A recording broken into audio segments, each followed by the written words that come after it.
Aunty अभी पूजा पूरी नहीं हुई है, अपने पति का हाथ थामे रखिए। अंतिम आहुति पति पत्नी को एक साथ में देना है। बेटा हाथ आगे बढ़ाओ। जिया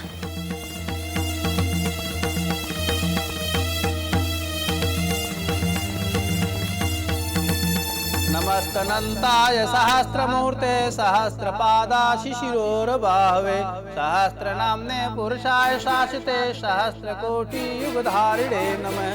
नमः कमलनाभाय नमस्ते जलशायिने नमस्ते केशवावंत वासुदेव नमस्तुते। आहुति डालिए।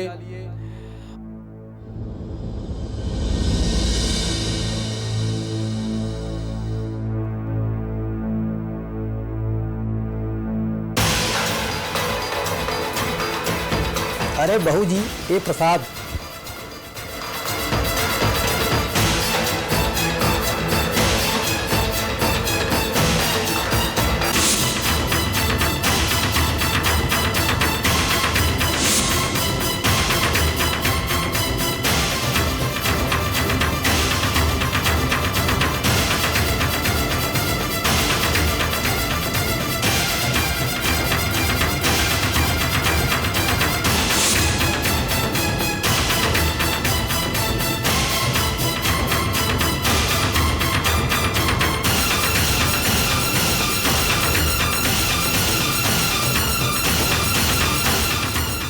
हो गई अभी अंतिम आहुति। भाई मैं तो कहता हूं कि तरक्की सिर्फ बिजनेस में नहीं घर में भी होती है। अब देखिए मेरी प्रमोशन देख लीजिए, पहले पति बना, फिर बाप बना और अब दादा बनने जा रहा हूं। हाँ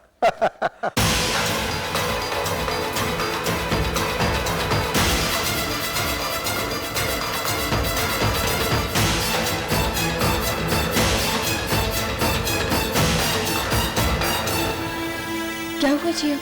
जिया की तबीयत तो ठीक है ना? जी मैं देखती हूँ।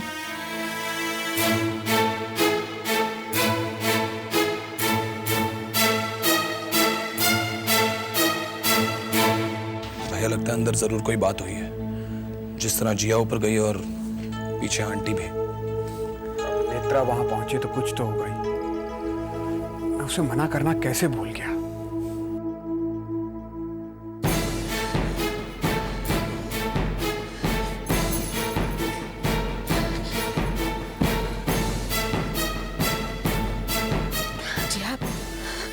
जी अपने आप को संभाल। कैसे कैसे संभालू माँ मैं अपने आप को? आपके कहने पर मैं तो पूजा में बैठ गई थी, लेकिन वो नेत्रा इस घर में पूजा तक। जिया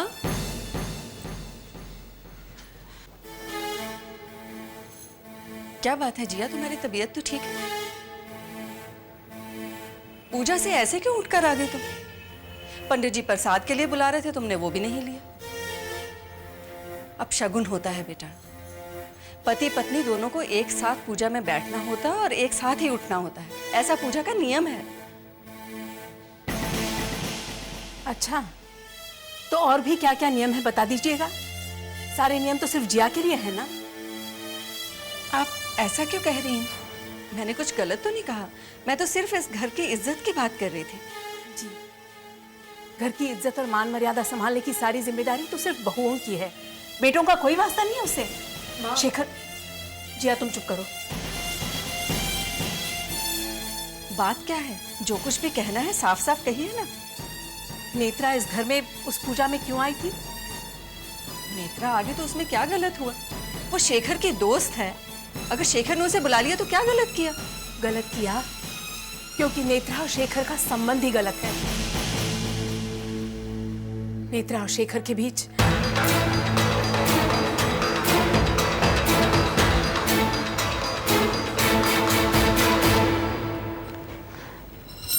शेखर क्यों आए तुम यहाँ?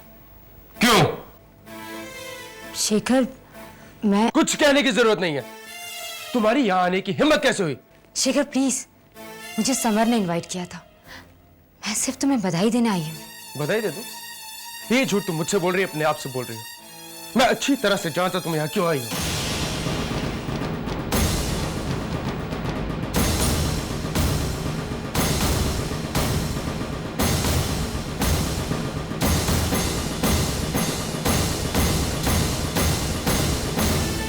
क्या कह रही हैं आप? मेरा बेटा ऐसी हरकत कभी नहीं कर सकता। इसीलिए जिया पूजा से उठकर आई है यहाँ।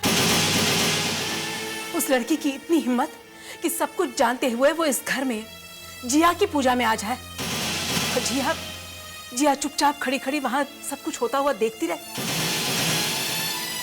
अगर आपको मुझ पर यकीन नहीं है तो आप जिया से पूछ सकती हैं।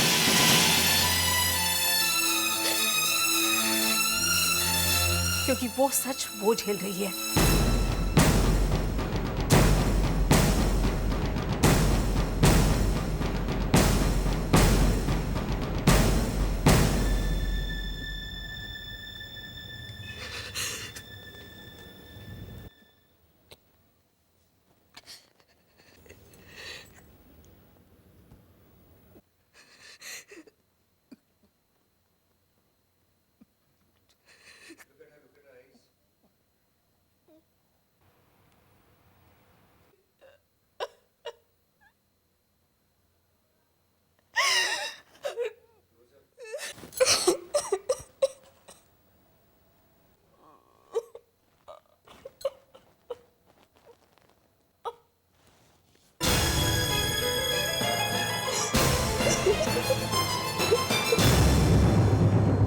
मुझसे बहुत बड़ी गलती हो गई। मुझे यहाँ नहीं आना चाहिए था।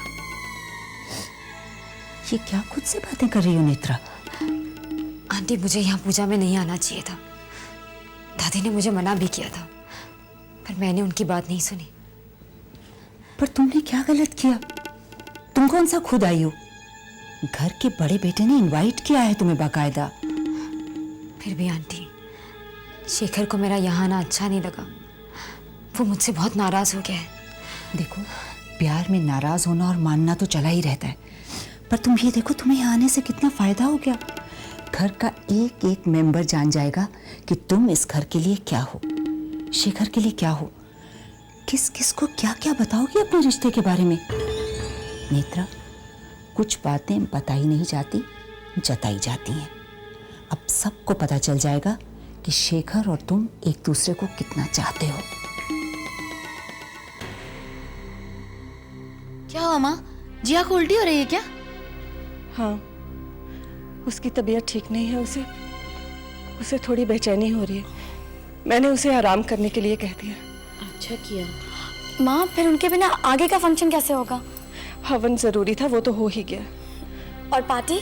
जिया ही एंजॉय नहीं करेगी तो कैसी पार्टी? पार्टी तो बाद में भी हो सकती है। अरु, तुम हर्ष को लेकर घर जाओ। पर माँ, बेटा, तुम लोग यहाँ पे रहोगे तो जिया ऐसी हालत में तुम सबको अटेंड करने की जिद करेगी। प्लीज। ठीक है माँ। नमस्ते आंटी, मैं लेट हो गई ना? लगता है पूजा खत्म हो गई। हाँ, हवन तो हो ही गया। कोई बात नहीं, मैं पार्टी एंजॉय कर लूंगी। दीदी कहाँ है? अपने कमरे में। और माँ? वो भी वही है। आंटी, आप कुछ परेशान लग रही हो। Any problem? नहीं, वो पूजा की वजह से सुबह से भागदौड़ चल रही है ना, बस इसीलिए। तुम जिया के पास जाओ, मैं अभी आती हूँ। आंशु, कोई बात तो जरूर है जो माँ हम सब से छुपा रही है। शेखर, पूजा ठीक से हो गई ना? पंडित साहब। अरे शर्मा जी, कैसे हैं आप? ठीक ठाक? और क्या हाल चाल?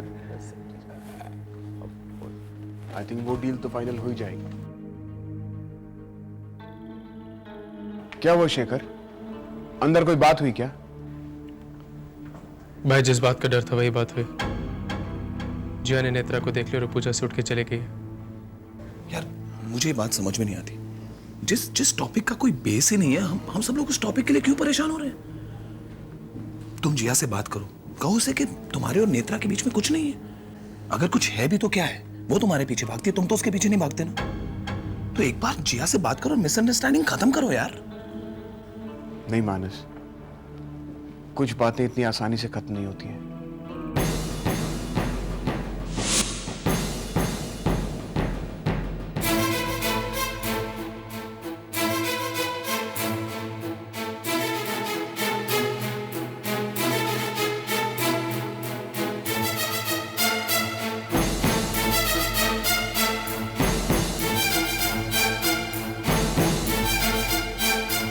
जरा सुनिए तो।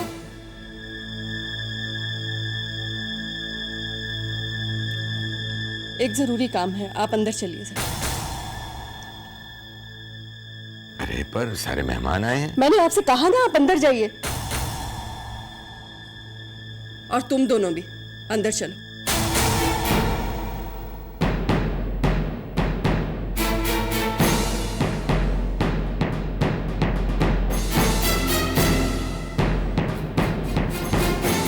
मानस। जी आंटी। बेटा, मेहमानों से रिक्वेस्ट करके कह दो कि जिया की तबीयत ठीक नहीं है, आज पार्टी नहीं होगी। जी आंटी।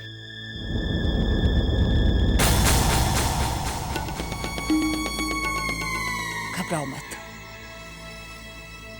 तुम बिल्कुल निश्चिंत होकर घर जाओ। शुरू शुरू में जब ऐसी बातें सबके सामने आती हैं तो सब ऐसे ही बर्ताव करते हैं, लेकिन कुछ ही दिनों में सब समझ आ जाने के बाद उन्हीं लोगों का बर्ताव बदल भी जाता है। Thanks aunty. बाकी सबका तो मैं नहीं जानती, पर एटलीस्ट आप तो मुझे समझती हैं। नेत्रा,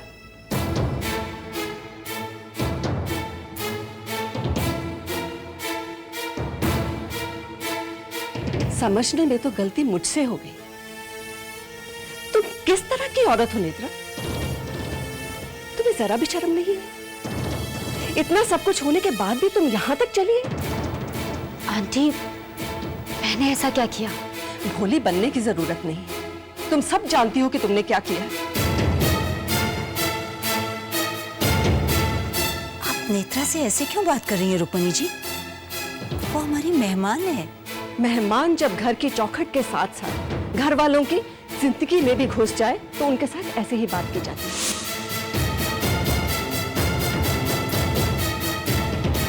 इस घर में आए हुए किसी भी इंसान का मैंने आज तक अपमान नहीं किया, और मैं नहीं चाहती हूं कि आज मुझसे ये गलती हो। इससे पहले कि मैं अपने आप पर कंट्रोल खो दूं, please leave. I said leave.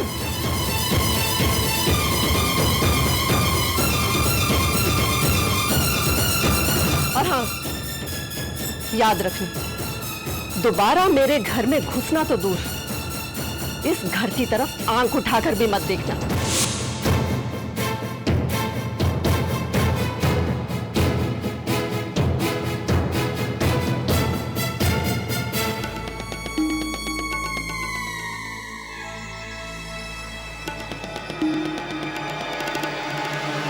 ये क्या हो रहा है, मुझे कोई बताएगा? शेखर, समर, मैं तुम दोनों से पूछ रहा हूं। इतने सालों में पहली बार रुक्मिणी का ऐसा रूप मैंने देखा, और पता नहीं मुझे क्यों लग रहा है कि तुम दोनों उस गुस्से की वजह जानते हो। जिया की तबीयत तो ठीक है ना? शेखर, मैं तुम्हें तुम्हारी पत्नी के बारे में पूछ रहा हूं।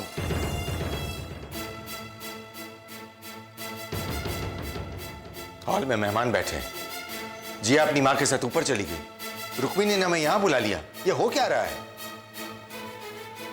शेखर, तुम्हारे और जिया के बीच में कोई प्रॉब्लम हो तो बताओ।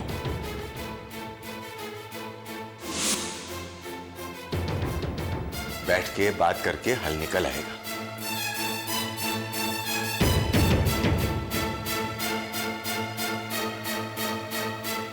I can't believe it. I can't believe कि चीजों ने आपको चीट किया। And then that woman, वो इस घर के फंक्शन में भी आ गई। मैं अभी जाकर चीजों से बात करती हूँ। रुको प्रिया, ये सारी बात करने के लिए ये सही वक्त नहीं है। इतने सारे मेहमान आए हुए हैं, हमारा दुख उनके सामने तमाशा बन जाएगा। तो क्या हम आंखें बंद करके जीजू की बदतमीजी बर्दाश्त कर लें? नहीं, लेकिन ये बात सबके सामने आ जाएगी तो हमें भी तो शर्मिंदा होना पड़ेगा। अब इससे ज्यादा और क्या शर्मिंदा होना माँ?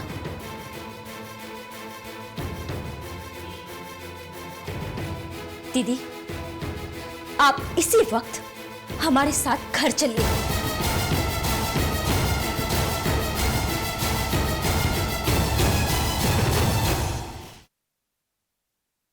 घर में पटाखे चलते रहने चाहिए भाई, दिवाली हो या ना हो।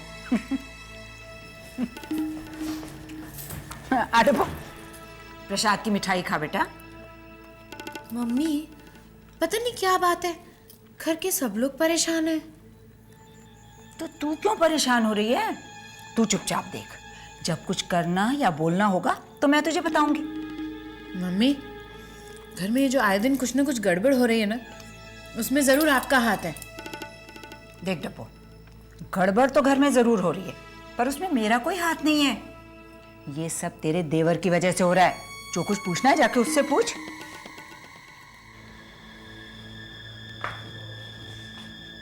रुक्मिनी, आखिर बात क्या है? पार्टी को बीच में रोककर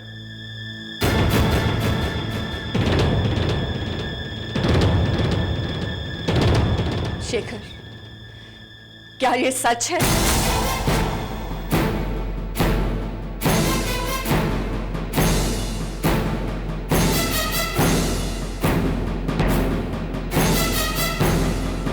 मैं तुमसे कुछ पूछ रही हूं शेखर।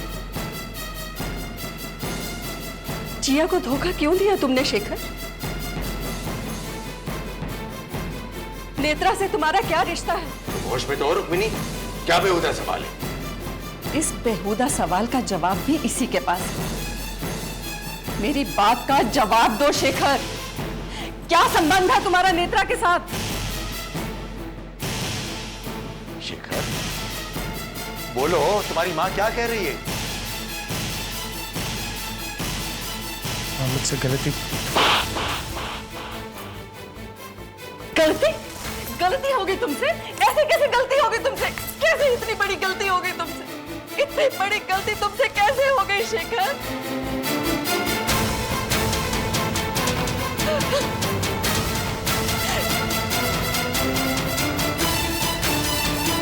इसने जिया को धोखा दिया, उसका विश्वास तोड़ा इसने। उस जिया का जिसने हमारे खानदान की इज्जत बचाने के लिए अपनी इज्जत की परवाह नहीं की, उसे इतना बड़ा धोखा दिया इसने।